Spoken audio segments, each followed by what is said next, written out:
વાત કરી બાબરાની તો બાબરા ખાતે અમરેલી લોકસભાના ઉમેદવાર સરળ સહજ અને ખેડૂત પુત્ર ભરત સુતરિયાનો અભિવાદન સમારોહ યોજાયો।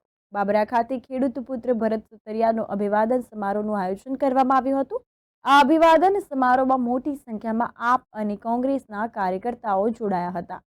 આપ અને કોંગ્રેસમાં ભંગાણ જોવા મળ્યું હતું। લોકસભાની ચૂંટણી ટાણે મોટી સંખ્યામાં આપ અને કોંગ્રેસના કાર્યકરો ભાજપમાં જોડાયા હતા। તેના કારણે કોંગ્રેસ અને આપ પાર્ટીને મોટો ફટકો પડ્યો છે। આ અભિવાદન સમારોહમાં અમરેલી લોકસભાના પ્રભારી હકુભા જાડેજા, નાયબ મુખ્ય દંડક કૌશિકભાઈ વેકરિયા, ધારાસભ્ય જેવી કાકડિયા, જનકભાઈ તલાવિયા, જિલ્લા ભાજપ મહામંત્રી ભૂપેન્દ્રભાઈ બસિયા સહિતના આગેવાનો ઉપસ્થિત રહ્યા હતા। તો ઘણા નારાજ નેતાઓની ગેરહાજરી પણ જોવા મળી હતી। આજ રોજ બાબરા ખાતે જયસુખભાઈ દ્વારા ભવ્ય કાર્યક્રમ કરવામાં આવ્યો હતો। આ કાર્યક્રમમાં અમારી વચ્ચે અહીંના લોકસભાના પ્રભારી ભાઈ શ્રી હકુભા, ધારાસભ્ય ભાઈ શ્રી જયવીભાઈ, ભાઈ શ્રી જનકભાઈ, લોકસભાના ઉમેદવાર ભાઈ શ્રી ભરતભાઈની સમગ્ર ટીમ હાજર હતી।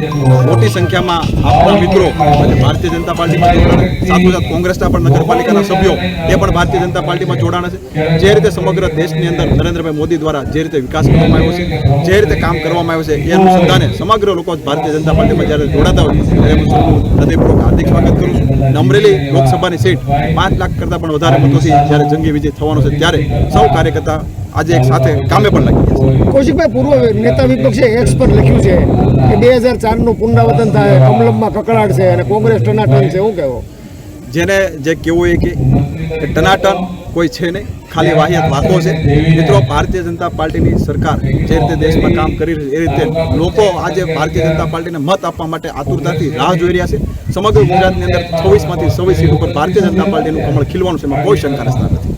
તમે ગઈકાલે તો આની સભામાં હતા અને આજે પણ તમે કેસરીઓ કર્યો છે, કઈ રીતે ભાજપમાં જોડાણા, ભાજપમાં કઈ રીતે તમને વિશ્વાસ આવ્યો?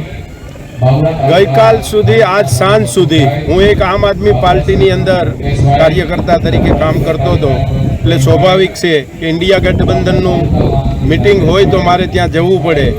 પણ આ અમારું આજનું આયોજન અને મેં જે ભારતીય જનતા પાર્ટીની અંદર પ્રવેશ મેળવ્યો છે અને આજ એમનો ખેસ પહેર્યો છે, નરેન્દ્ર સાહેબ મોદીનું જે આજે ભારતની અંદર નહીં પણ વિશ્વની અંદર જે નામ ગુજર્યું છે અને ખાસ કરીને આપણા ગુજરાતનો જે વિકાસ થઈ રહ્યો છે એને પ્રેરિત થઈ અને આજે હું કોઈ પણ વિના, કોઈ પણ શરત વગર કે કોઈ પણ લોભ લાલચ વગર માત્ર ને માત્ર કાર્યકર્તાની હેસિયતથી હું ભારતીય જનતા પાર્ટીની અંદર જોડાણો છું।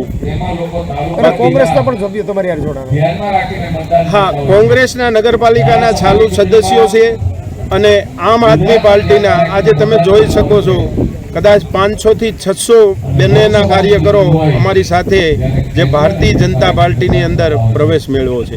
પાલિકાના કેટલા સભ્યો?